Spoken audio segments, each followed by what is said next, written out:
할렐루야. 아멘. 2023년 4월 23일 부활절 세 번째 주일 예배를 영과 진리로 하나님 앞에 올려드립니다. 조용히 눈을 감고 회개하는 마음으로 참회의 기도를 함께 하겠습니다. 묵도하시겠습니다.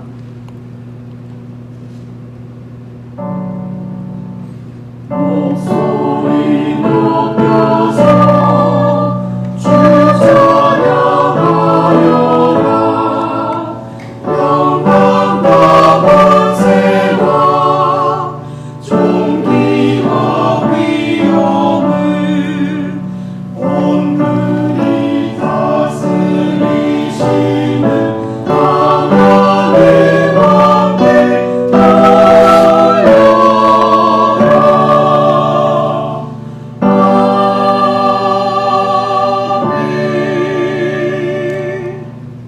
우리가 그의 계신 곳으로 들어가서 그의 발등상 앞에서 엎드려 예배하리로다. 여호와여 일어나사 주의 권능의 궤와 함께 평안한 곳으로 들어가소서. 죽은 사람을 살리시는 생명의 주님을 주신 하나님 아버지 감사합니다. 오늘도 성삼위 하나님의 거룩한 발등상 앞에 엎드려 예배하오니 찬양과 경배와 영광과 존귀를 받으시옵소서. 저희가 세상에 속된 생각이나 세상으로 향하는 마음으로 예배하게 하여 주시옵소서. 예배하여 주시고자 예비한 말씀을 충만하여 생명의 주님을 사랑하여 주시옵소서. 부활하신 예수 그리스도의 이름으로 기원하옵나이다. 아멘.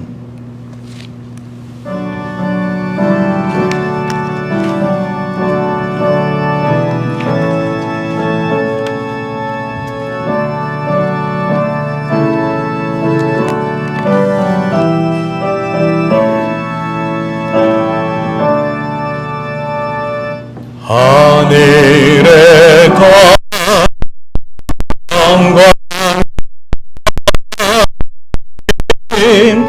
온 땅을 하신 하나님, 생명과 빛으로 지혜와 언제나 이를 지키시는 하나님,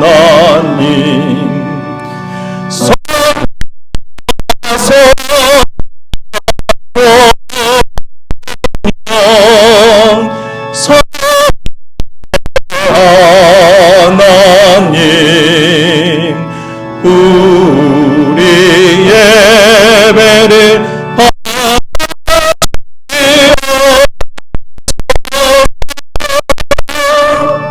사랑이 넘치는 자비하신 하나님, 은혜가 풍성한 구원의 하나님, 참회의 심령에 평안을 주시옵고 죄악과 허물을 용서하여 주소서. 찬송과 영광과 생명 구원의 하나님, 우리 예배를 받아 주시옵소서.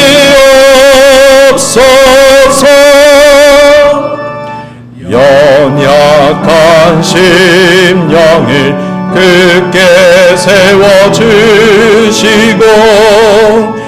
우둔한 마음을 지혜롭게 하시고 주의 뜻 받들어 참되게 살아가며 주 말씀 따라서 용감하게 하소서.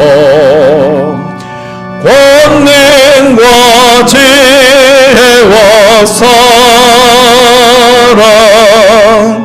은혜의 하나님 우리 예배를 받아주시옵소서. 하루 앞에 나올 때 우리 마음 기쁘고 그 말씀 힘되어 새 희망이 솟는다. 고난도 슬픔도 이기게 하시옵고 영원에 잇대어 살아가게 하소서. 우리의 자랑과 기쁨 생명의 하나님 우리 예배를 받아주시옵소서.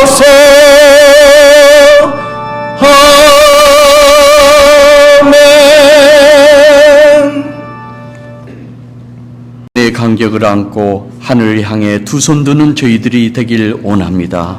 성삼위 하나님의 영광을 기도하는 기름된 말씀을 등잔에 채워 넣는 저희들을 통해 복음의 능력이 나타나길 원합니다. 값없이 얻은 거룩한 구원의 은혜를 깊이 묵상합니다.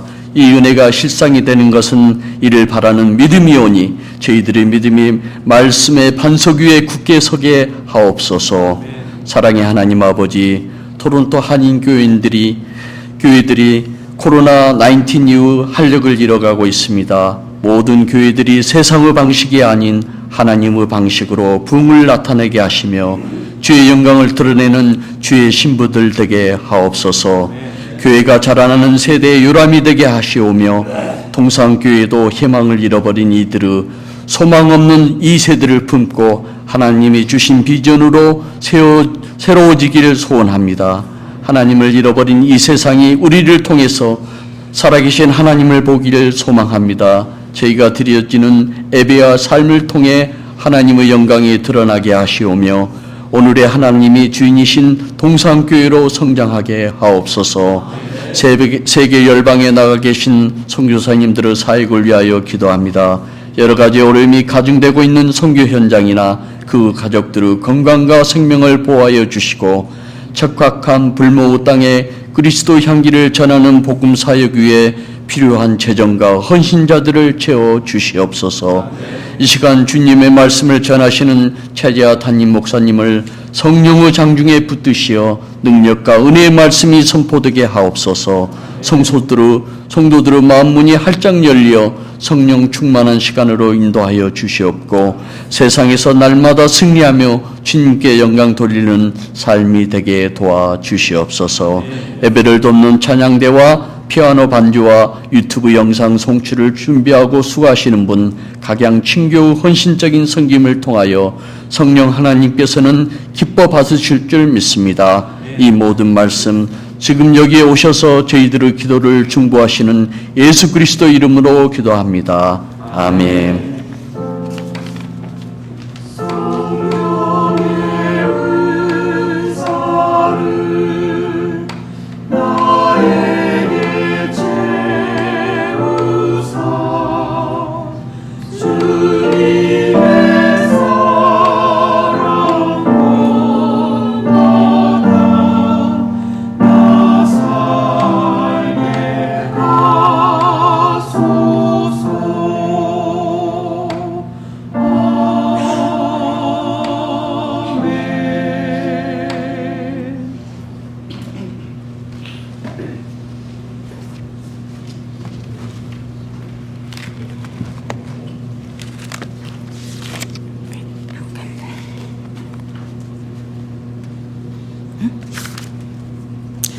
요한복음 21장 15절에서 19절 말씀입니다. 저희가 조반 먹은 후에 예수께서 시몬 베드로에게 이르시되 요한의 아들 시몬아 네가 이 사람들보다 나를 더 사랑하느냐 하시니 가로되 주여 그러하이다. 네가 주를 사랑하는 줄 주께서 아시나이다. 가라사대 내 어린 양을 먹이라 하시고 또 두 번째 가라사대 요한의 아들 시몬아 네가 나를 사랑하느냐 하시니 가로되 주여 그러하이다. 내가 주를 사랑하는 줄 주께서 아시나이다. 가라사대 내 양을 치라 하시고 요한의 아들 시몬아 네가 나를 사랑하느냐 하시고 주께서 세 번째 나를 사랑하느냐 하시므로 베드로가 근심하여 가로되 주여 모든 것을 아시오매 내가 주를 사랑하는 줄을 주께서 아시나이다. 예수께서 가라사대 내 양을 먹이라. 내가 진실로 진실로 내게 이르노니 젊어서는 내가 스스로 띠띠고 원하는 곳으로 다녔거니와 늙어서는 내 팔을 벌리리니 남이 내게 띠띠우고 원치 아니하는 곳으로 데려가리다. 이 말씀을 하시면 베드로가 어떠한 죽음으로 하나님께 영광을 돌릴 것을 가리켜입니다. 하나님 말씀이었습니다.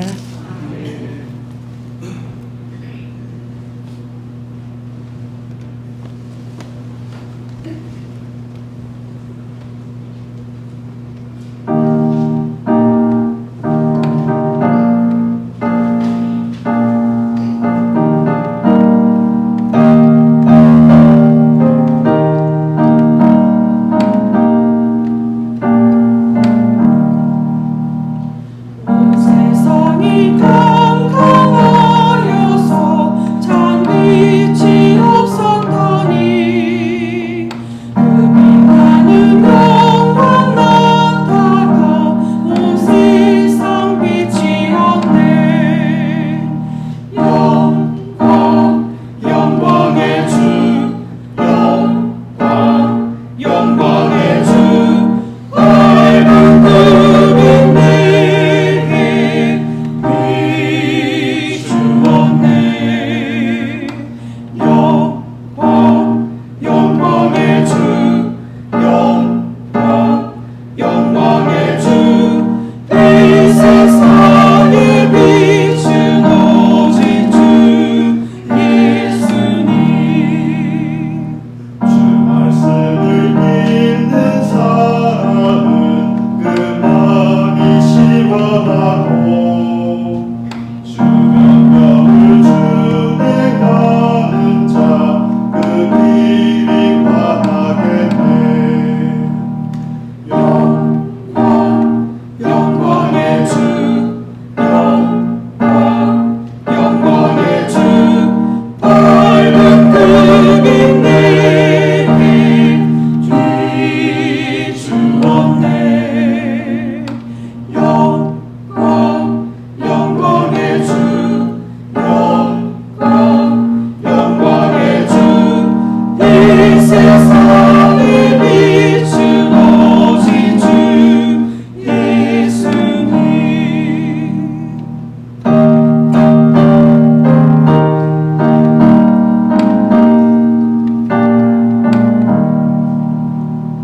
제 가운데 사는 사람은 그 눈이 어두워도 그 죄악을 씻는 날에는 그 눈이 밝아지네.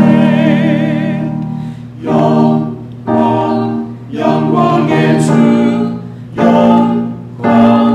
영광의 주, 밝은 꿈인 내게 비추었네. 영광의 주,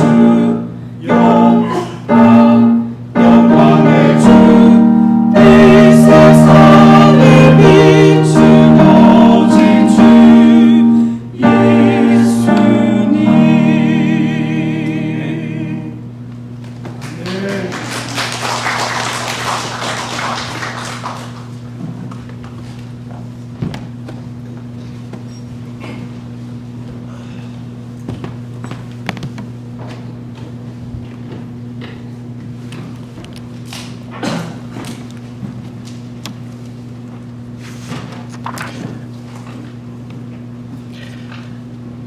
귀한 찬양 감사드립니다.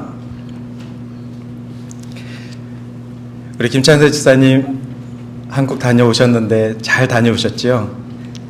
다음 주에는 성가대에서 함께 뵐 수 있겠지요? 오늘 우리 찬양대가 들어오는데 왜 안 계시지? 우리 찬양대가 굉장히 길게 들어오는데 너무 짧게 끝나는 거예요. 그래서 왜 이렇게 짧지? 지난주도 짧았는데 봤더니 저 뒤에 계시더라고요. 당연히 계실 줄 알았는데 오늘 찬양대 너무 감사드립니다. 그리고 오늘 우리 조윤선 장로님 예배를 위해서 함께 기도해 주시고 또 우리 동산교회 위해서 함께 중보해 주신 거 감사드리고 앞으로도 함께 저희 공동체로 함께 해주셔서 감사드립니다. 오늘 말씀의 제목은 주님을 사랑하거든 이라는 요한복음 마지막 장의 말씀입니다. 신앙생활을 하면서 가장 마음 아픈 일이 있다면 내가 믿었던 그 신앙과 그리고 실제 삶에서 오는 그 괴리감으로 신앙을 포기할 때입니다. 이러한 시험은 나뿐만이 아니라 우리 믿음의 공동체 안에서 누군가는 그 시험을 당하기에 그런 분들을 보면 안타깝습니다. 우리는 예수님을 믿는 사람들입니다. 그런데 어떤 이유로 내가 믿었던 그 예수에 대한 신앙이 사라지고 그에 대한 믿음이 흐려질 때, 후회가 될 때 우리가 할 수 있는 일은 아무것도 없습니다. 옆에서 위로하고 옆에서 중보할 수 있습니다. 그러나 그 사람이 일어설 수 있는 힘은 그 사람에게 없습니다. 그래서 옆에서 그 모습을 보면 안타까운 것입니다. 그런데 오늘 이 본문을 통하여서 이러한 괴리에 빠진 한 사람을 찾아오셔서 회복시키시는 그리스도의 사역의 현장을 보게 됩니다.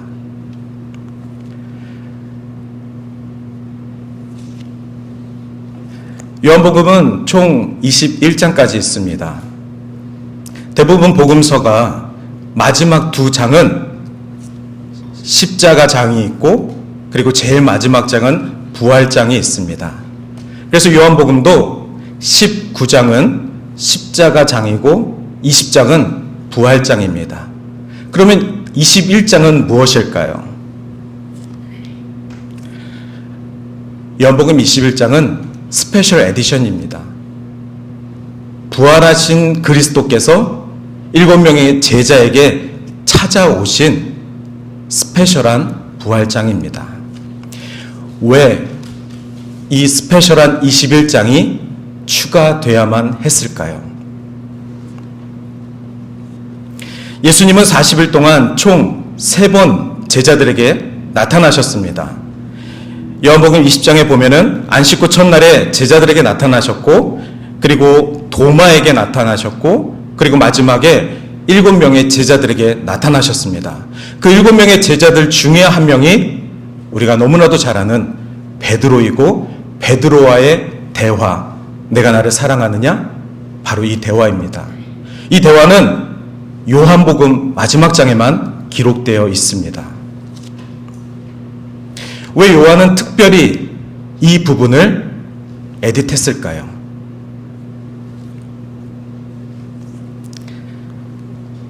이 사진을 보시면은 예수님께서 부활 후 제자들을 찾아오셨는데 총 7명의 제자들에게 찾아오셨습니다. 저도 한번 세봤습니다. 그랬더니 예수님 주변에 7명이 있습니다. 성경에도 이 7명 중에 2명은 이름도 기록되어 있지 않기 때문에 12제자 중에 어떤 7명이 모였는지는 총 5명만 알고 있습니다. 나머지 2명은 이름도 기록이 없습니다. 어쨌든 예수님은 마지막에 이 7명의 제자들에게 찾아오셔서 이 7명의 제자들이 하필이면 예수가 돌아가시고 나서 모두 다 자신의 원래 업이었던 어부의 삶으로 돌아갔던 7명의 제자들입니다. 그리고 그 7명의 제자들이 고기를 잡고 있는 그 현장에 예수님이 찾아오셔서 만선의 기적을 베풀어 주십니다. 그리고 아침상을 차려주시고 따뜻한 아침밥상을 먹이십니다. 제자들과 함께하는 이 식사 시간 동안 예수님은 아무 말씀도 없으셨다 합니다. 그리고 식사를 다 마친 후에 그 중에 한 명, 베드로를 부르셔서 베드로에게 예수님께서 어떤 마음으로 제자들을 품고 다시 찾기를 원하시는지, 그리고 그 제자들에게 어떤 마음으로 사명을 다시금 주시는지 그것을 대표해서 베드로에게 말씀하셨습니다. 예수님이 베드로를 부르실 때 요한의 아들 시몬아라고 부르셨습니다. 요한의 아들 시몬아, 이게 원래 베드로의 이름입니다. 이 동네 사는 사람들은 베드로를 요한의 아들 시몬이라고 불렀습니다. 시몬이라고 불렀던 그 이름은 조약돌이라는 뜻입니다. 조약돌은 어떤 돌입니까? 굉장히 가볍고 그리고 작습니다. 그리고 물가에서는 이리저리 움직이기도 합니다. 그래서 여기저기 모난 데가 갈려서 예쁜 조약돌이 되는 것입니다.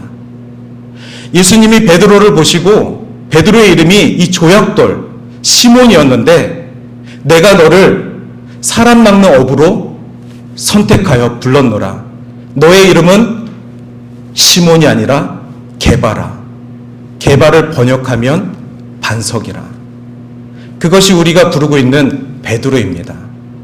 즉 예수님은 이 작은 존재 시몬을 부르셔서 반석으로 세우시기를 원하셨습니다. 그런데 그 예수님이, 이름을 바꿔주신 그 예수님이 부하로 다시 찾아오셔서 오리지널 네임을 부르셨습니다. 왜 그랬을까요? 카토, 요한의 아들 시몬아. 왜 주님은 베드로가 아닌 예전 이름으로 부르셨을까요? 여러분들도 혹시 예수를 믿기 전 이름과 예수를 믿은 후 이름이 다르십니까? 혹시 그러신 분이 계시다면 더 은혜가 되실 것 같습니다. 혹시 내가 예수를 믿기 전 내 이름은 뭐였는데 제가 예수를 믿고 나서부터는 이름을 바꿨습니다. 그러신 분 계십니까? 저는 그렇습니다. 제 이름은 예수를 믿기 전에 차재화였습니다. 제 부모님이 지어주신 이름 차재화. 하지만 제가 예수를 믿고 예수의 제자로 살겠다고 다짐하는 그 순간서부터 제 이름은 차재화 목사가 되었습니다. 이것이 우리들도 주님께서 예수를 믿기 전과 후로 이름을 바꾸셨습니다. 우리 이름 뒤에 하나님께서 우리를 어떻게 세우셨는지 이름의 직함들이 있습니다. 직분들이 있습니다. 그것에 높고 낮음은 없지만 그것에 의미가 있습니다. 어떤 분은 집사로, 어떤 분은 권사로, 어떤 분은 장로로, 어떤 분은 목사로, 어떤 분은 선교사로 부르신 이유는 너가 예수를 믿은 다음에 어떤 사명과 소명을 감당하는 예수 믿는 자가 되라. 이제 더 이상 조약돌의 삶이 아니라 반석의 삶을 살기를 바라는 마음에서 우리의 이름이 길어진 것입니다. 그런데 그 주님이 나에게 다시 찾아오셔서 어느 날 제가 베드로처럼 다시 저의 생업으로 돌아가 있을 때, 제 원래 생업은 아이들을 가르치는 선생이었습니다. 제가 다시 이 강단에서 잠시 내려와 제 생업으로 가서 아이들을 가르치고 있을 때 주님이 저를 찾아와 조반을 차려주시고 재화야,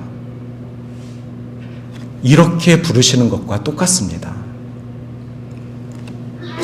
왜 그러셨을까요?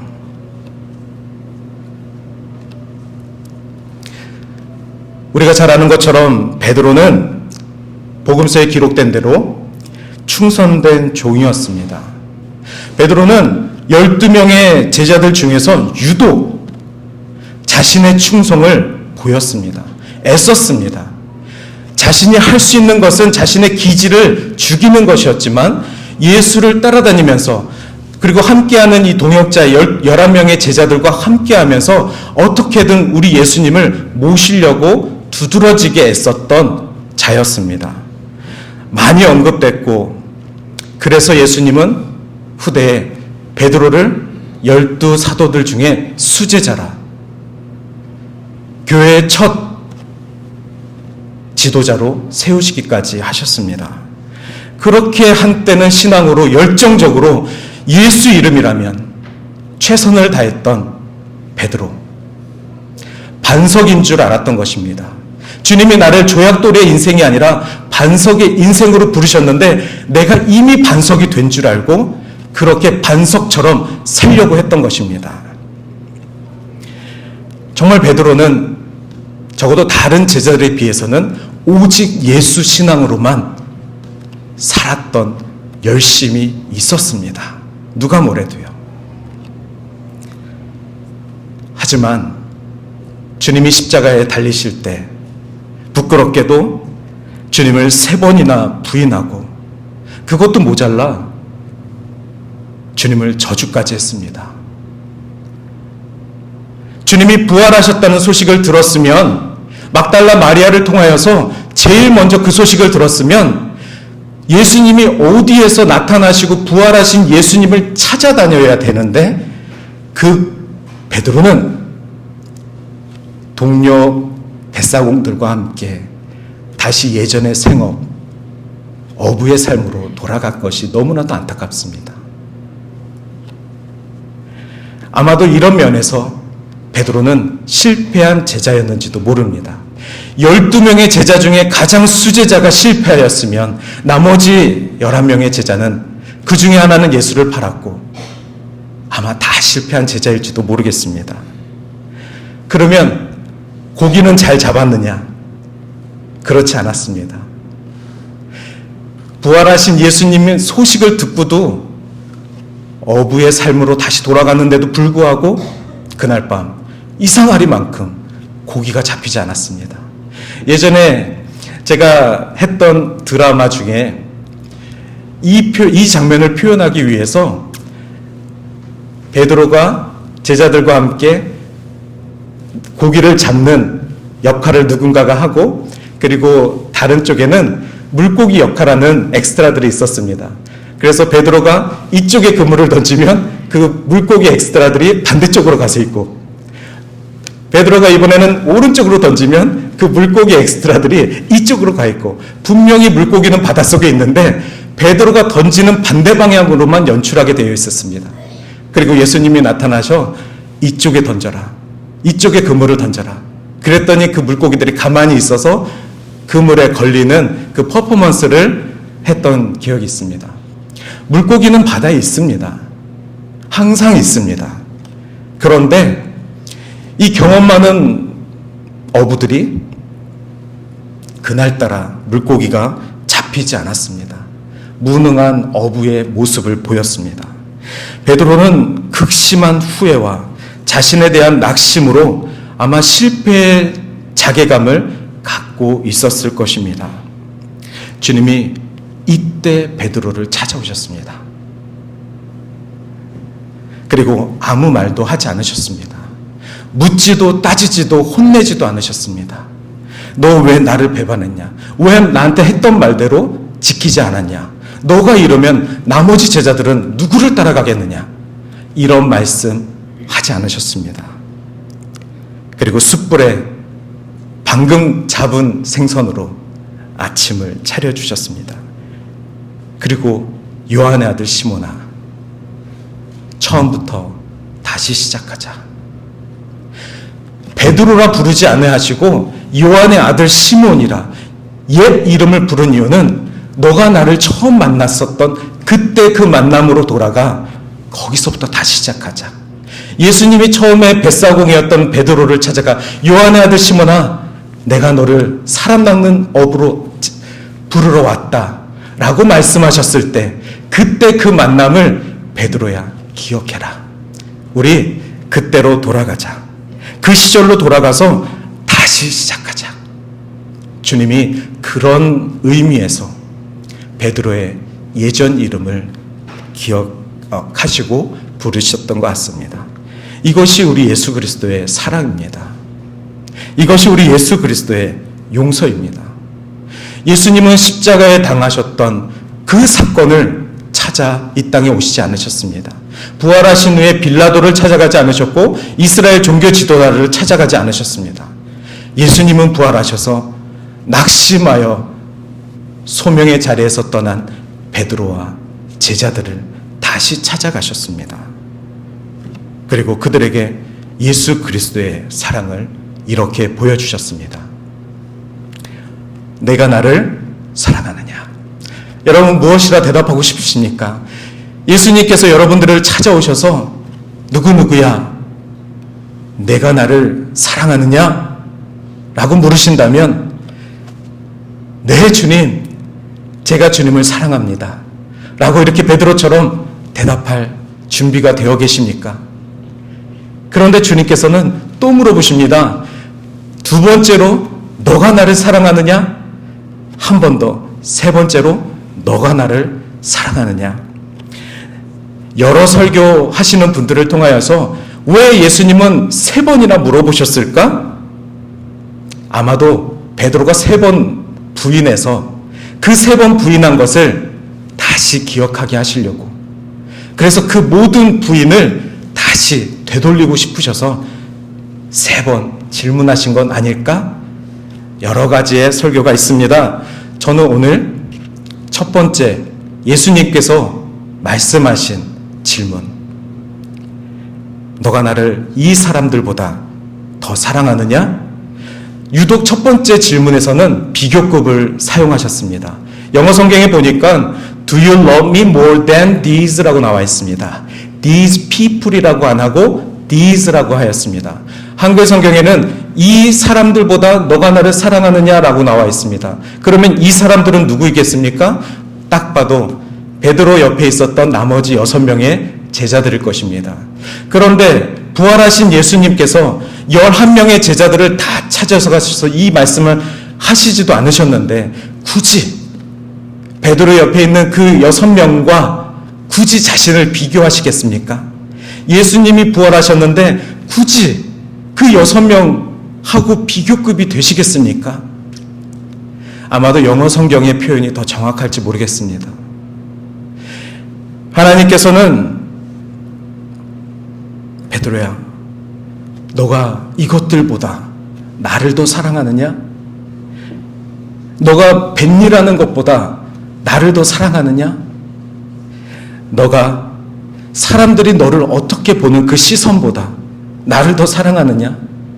너가 나를 부인했던 그 기억보다 나를 더 사랑하느냐? 아마 이 많은 질문들을 주님은 베드로에게 하길 원하셨던 것 아닐까 생각합니다. 우리 모두 다가 예수 그리스도를 부인하는 일들이 너무나도 다양합니다. 예수 그리스도의 삶을, 그리스도인의 삶을 부끄러워하는 일들이 너무나도 다양한 자리에서 일어납니다. 그랬을 때 주님은 찾아오셔서 그런 것들보다 너가 나를 더 사랑할 수 있느냐? 그리고 마지막으로 주님은 이것들 속에 베드로 자신을 넣어서 베드로야, 너가 너 자신보다 나를 더 사랑할 수 있느냐? 이렇게까지 베드로가 부인하고 베드로가 부끄러워했던 그 많은 삶의 영역들, 자기 자신을 포함해서 주님은 그 모든 것보다 나를 더 사랑할 수 있느냐? 이렇게 질문하시면서 그렇다면 내 양을 먹이라, 내 양을 돌보라. 여러분, 우리 주님은 완전하신 분이십니다. 할렐루야. 약속을 지키시는 신실하신 하나님이십니다. 성경 퀴즈는 아닙니다. 이날 7명의 제자들이 잡은 물고기 숫자가 몇 마리입니까? 우리 모나미 볼펜에도 이 숫자가 적혀 있었죠. 100. 네. 153. 저는 모나미 볼펜에 153이 적혀 있는 그것을 이유를 아는 순간부터 이 숫자는 잊어먹지 않습니다. 모나미 볼펜을 제가 좋아했던 이유는 그 숫자가 참 마음에 들어서였습니다. 제일 싼 볼펜 모나미에도 153이라는 숫자가 적혀 있습니다. 그런데 여러분, 153이 많은 숫자입니까? 어부들 7명이 물고기를 잡았는데 한 마리도 못 잡았던 7명에게는 153마리가 많은 거죠. 그런데 7명이 물고기를 잡는데 153마리를 잡았다고 해서 만선입니다, 이렇게 말할 수 있겠습니까? 예수님은 5,000명을 먹이실 때 물고기 2마리로 하셨습니다. 적어도 5,000명에게 물고기 한 마리씩 줘도 5,000마리입니다. 5,000마리 정도면 많은 거죠. 153마리는 많은 숫자가 아닙니다. 그러면 성경은 왜 153마리를 기록하셨을까요? 왜 그 모나미 볼펜 사장님은 153을 적어놨을까요? 이 당시 갈릴리 어부들의 상식에서는 이 바다 밑에, 사실 바다도 아니죠, 갈릴리 호수 밑에 153마리의 어종이 살고 있었다고 믿었다고 합니다. 여러 가지 물고기 종류들이 있는데 이 호수 밑에 153마리의 어종이 있어서 물고기를 잡고 나서 보니까 이 바닷속에서 거둘 수 있는 모든 종류가 다 잡힌 것 같은 그런 만족감으로 153마리라는 기록이 있지는 않았을까. 처음에 예수님께서 베드로를 제자로 부르셨을 때는 그물이 찢어졌습니다. 그런데 오늘 다시 어부로 돌아간 베드로가 153마리를 잡았을 때는 성경에 그물이 안 찢어졌다라고 나와 있습니다. 만선이었는데 그물은 찢어지지 않았습니다. 더 이상 그리스도의 제자들이 찢어지지 않길 바라는 마음에서, 더 이상 교회가 찢어지지 않길 바라는 마음에서 그런 기록이 있지는 않았을까. 어쨌든 예수 그리스도는 당시 어부들의 상식에서 153마리라는 숫자를 잡음으로 그들이 더 이상 이 바다에서는 잡을 만한 어종이 없다, 그들이 알고 있는 상식의 한계까지 잡게 하셨던 완전하신 가르침이셨습니다. 오늘날 구글에 보면은 어종은 총 3만 3천 어종이 있는 것으로 나와 있고, 그보다 아직 학회에 발표되지 않은 희귀 어종들도 더 많이 있습니다.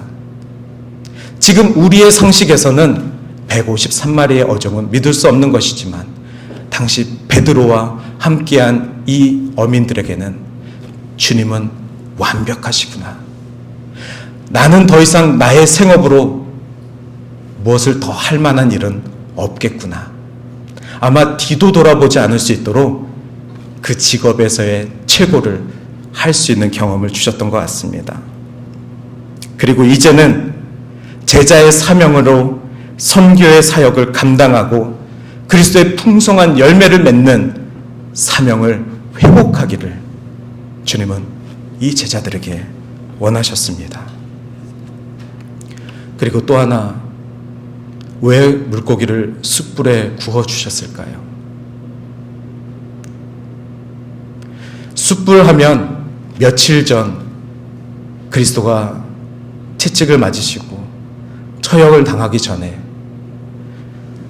불가에서 몸을 녹이면서 지나가는 여종이 당신 예수의 사람 아닙니까? 그때 예수를 3번 부인했던 그 장면이 오보레 때입니다. 그때 그 불가에서 불을 쬐던 자신, 반석인 줄 알았는데 조그만 조약돌도 아닌 모래알 같았던 믿음으로 살았던 자신. 그래서 부끄러워서 다시 시몬의 삶으로 돌아간 자신에게 찾아오셔서 주님은 숯불을 피워놓으시고 나는 여기서 너를 용서하길 원한다. 나는 여기서 다시 너가 나를 주로 고백하길 원한다. 너가 나와 상관없는 자가 아니라 이제부터 너는 나와 상관 있는 자로 세상의 시선에 부끄럽지 아니하는 주님의 제자가 되기를 원한다. 주님은 이러한 마음으로 숯불을 피지 않으셨을까? 이렇게 주님은 우리에게 찾아오셔서 너무나도 완벽하게 우리의 아픈 마음까지도 보여주시면서 거기서부터 나는 너를 다시 시작하고 싶다. 감추지 마라. 너의 부끄러운 과거를 숨기지 마라. 그 아픔으로 안고 나를 섬기지 마라. 실패할 수 있습니다. 부끄러운 신앙의 삶을 살 수 있습니다. 내 이름 석자 뒤에 붙은 그 직분에 감당하지 못하는 일들 때문에 다시 예전의 삶으로 돌아가고 싶은 회한이 우리에게 있을 수도 있습니다. 그러나 그것을 감추고 살아간다면 우리는 아마도 조약돌의 모습으로 끝까지 사는 모습일지도 모르겠습니다. 하지만 주님이 우리를 반석으로 부르셨을 때는 이유가 있는 줄 믿습니다. 반드시 하나님께서 그 반석의 사명을 감당하라고 이름을 지어준 줄 믿습니다. 그러니 제가 다른 곳에 가서 학생들을 가르치고 내가 내 힘으로 돈을 벌지라도 주님이 다시 찾아오셔서 재화야, 다시 나의 복음을 들고 나의 말씀을 전하는 것을, 하늘나라의 비밀을 너가 깨닫고 그 복음으로 살아가는 것을 감당하길 바란다. 목사의 삶을 살아가는 것이 주님이 저에게 맡겨주신 반석의 삶인 줄 믿습니다.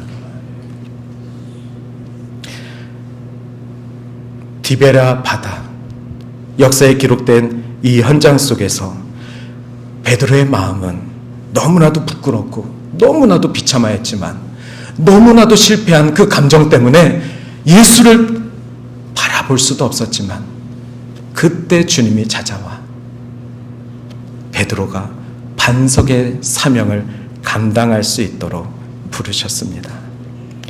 그리고 오늘 이렇게 표현하진 않으셨지만 오늘 이 말씀을 읽으면서 저는 예수 그리스도의 마음이 이랬을 거라 믿습니다. 나는 너를 정말 사랑한다. 너가 나를 사랑하느냐? 라고 성경은 기록하였지만 그 질문 속에 주님은 나는 너를 진짜 사랑하는데 너는 나를 진짜 사랑하느냐? 여러분, 주님이 우리의 삶 속에 찾아오셔서 나는 너를 진짜 사랑하는데 너는 나를 진짜 사랑하느냐?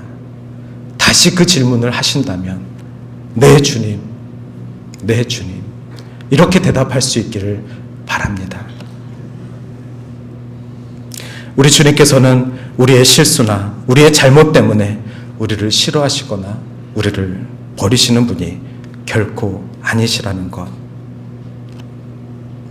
그리고 부활하신 주님은 오늘도 우리를 찾아오시고 소명의 자리로 다시 세워주시고 회복시켜주시는 신실하신 나의 하나님이시라는 것, 그것을 고백하시기를 바랍니다. 마지막으로 18절 19절 말씀입니다. 내가 진실로 진실로 내게 이르노니 내가 젊어서는 스스로 띠띠고 원하는 곳을 다녔거니와. 이 띠띠고가 저는 잘 모르겠습니다. 무슨 말일까요? 띠를 띈다는 걸까요? 그래서 영어 성경을 보니까 옷을 입는다, 드레스업이라고 나와 있습니다. 그래서 이해를 했습니다. 젊었을 땐 내가 입고 싶은 옷을 입고 내가 다니고 싶은 곳을 다니고, 베드로가 시몬이었을 때 내가 잡고 싶을 때 물고기 잡고, 내가 잡고 싶은 물고기 내가 팔고 내 힘으로 살았지만 늙어서는 내 팔을 벌리리니 남이 내게 띠띠우고 원하지 아니하는 곳으로 데려가리라. 늙어서는 주님이 나에게 입혀주신 그 옷으로 내가 원하지 않은 그곳에, 주님이 인도하시는 그곳에 내가 가리라.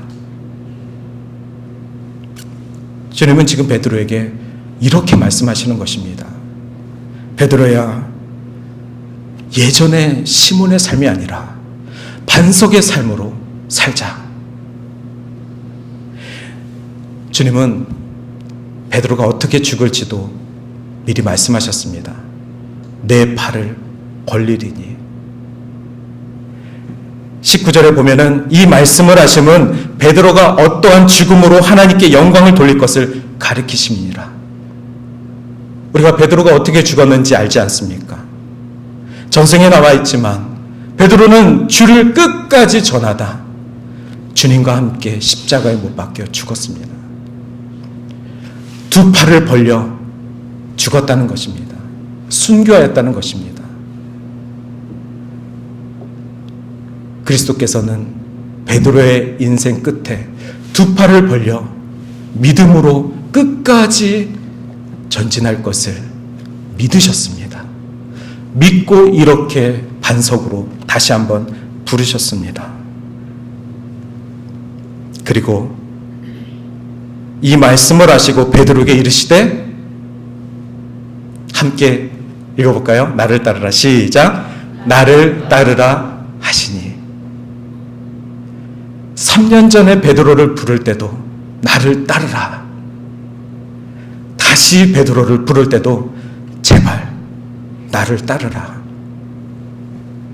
오늘 우리가 함께 읽은 본문은 아닙니다만 19절 이후에 한 에피소드가 더 있습니다. 베드로가 사랑하는 제자 요한을 비교합니다. 이렇게까지 주님이 다시 찾아오셔서 사명의 길로 세워주셨는데, 주님, 저 제자는요, 저 사람은요, 주님이 저를 일반인 찾아와서 다시 부르셔서 목사의 삶을 살게 하셨는데, 주님, 저 목사님은 저보다 좀 나은 것 같은데요. 그랬을 때 주님이 베드로를 타이르시면서 다른 제자와 너를 비교하지 마라. 너는 나를 따르라. 재화야, 다른 목사와 너를 비교하지 마라. 너는 나를 따르라. 이렇게 주님은 완벽하시게 주의 사람을 세우셨습니다. 그리고 이 베드로와 함께 이 말씀을 들었던 6명의 제자들도 함께 주를 위해 복음 전하 끝까지 싸우다 순교의 길을 하였고, 오늘날 이 말씀을 읽고 살아가는 저희들도 베드로에게 주신 이 말씀 덕분에 내가 실패의 자리, 믿음이 없었던, 믿음을 의심했던 그 자리에서 다시 일어나 주의 양을 먹이며 주님이 나에게 맡겨주신 목양을 하며 주님이 나의 주신 새롭게 허락해 주신 그 직분에 따라 주의 나라를 위해 끝까지 살겠습니다. 나를 따르라. 이 말씀에 순종하겠습니다. 이렇게 고백한다면 아마도 주님은 베드로를 통해 오늘 우리에게도 찾아오셔서 함께 말씀하시는 살아계신 하나님이 되실 것입니다. 부활하신 주님, 모든 믿음의 사람들의 삶의 현장에서 찾아오시고 함께 하시고 그 이름이 영원히 높임 받을 우리의 하나님 되십니다. 베드로처럼 우리 한번 주님을 사랑합니다. 주님을 사랑합니다. 부끄럽지 않은 고백으로 한 주를 주님만 바라보는 거룩한 성도의 삶을 살기를 소원합니다. 기도하시겠습니다. 사랑이 많으신 하나님 감사합니다. 오늘도 사명의 자리로 우리를 부르시고 부끄러웠던 나의 삶을 주님 그곳에서부터 주를 다시 만나게 하시니 하나님께서 나에게 지어주신 새 이름으로 살겠습니다.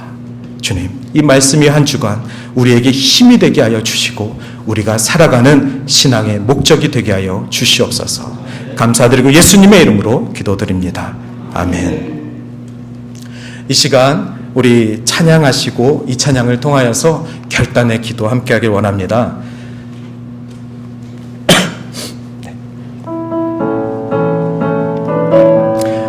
좀 힘차 찬양이죠? 박수하시면서 찬양하셔도 좋습니다.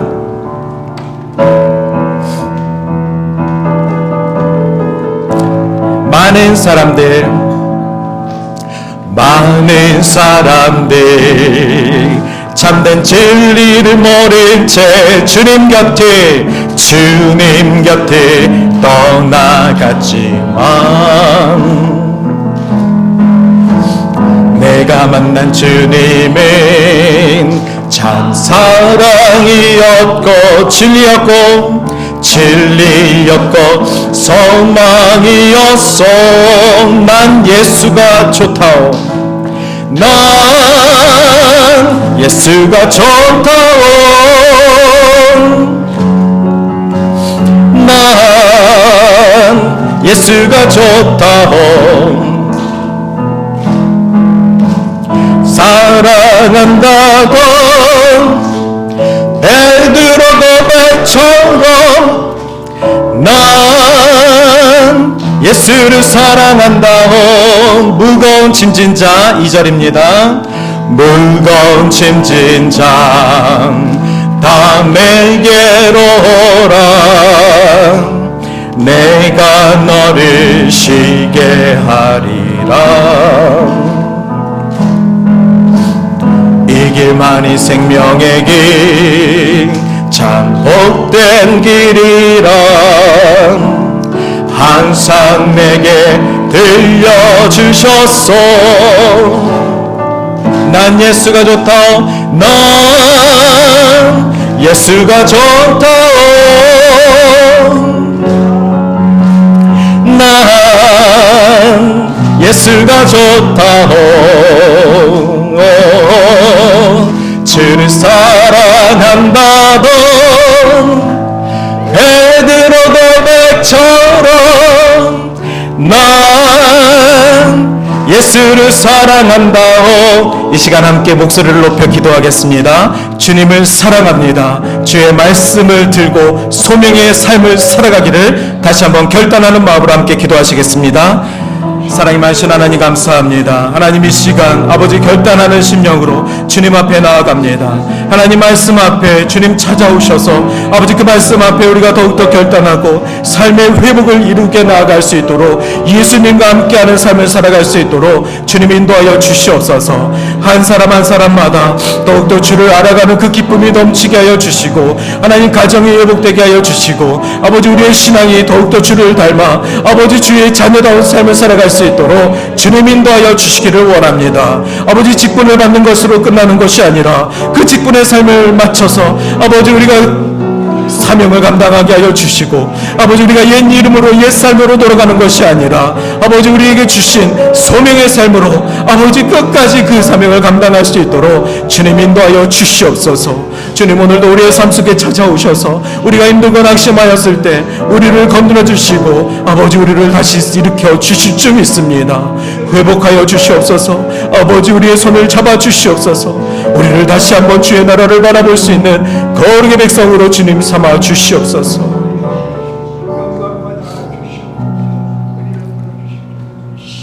사랑이 많으신 하나님 감사합니다. 우리가 낙심하였을 때 주님은 우리를 찾아오셔서 우리를 힘나게 하시고 다시 믿음의 사람으로 주를 바라보게 하여 주실 줄 믿습니다. 주의 성전을 세워주시고 아버지 그 성전을 잃어보지 아니하게 하여 주시고 우리 믿음의 삶을 들어 주를 온전히 예배하는 삶이 회복되게 하여 주실 줄 믿습니다. 감사드리고 예수님의 이름으로 기도드립니다. 아멘. 지금은 우리 구주 예수 그리스도의 무한하신 은혜와 은총이 우리 하나님 아버지의 극신하신 사랑하심이 진리요 길이요 생명으로 인도하시는 성령님의 감화교통 역사 충만하심이 오늘 예배를 드리고 돌아가는 모든 성도들 머리 위에 또한 그 가정과 그 기업 위에 지금부터 영원토록 함께 하시기를 간절히 축원하옵나이다. 아멘.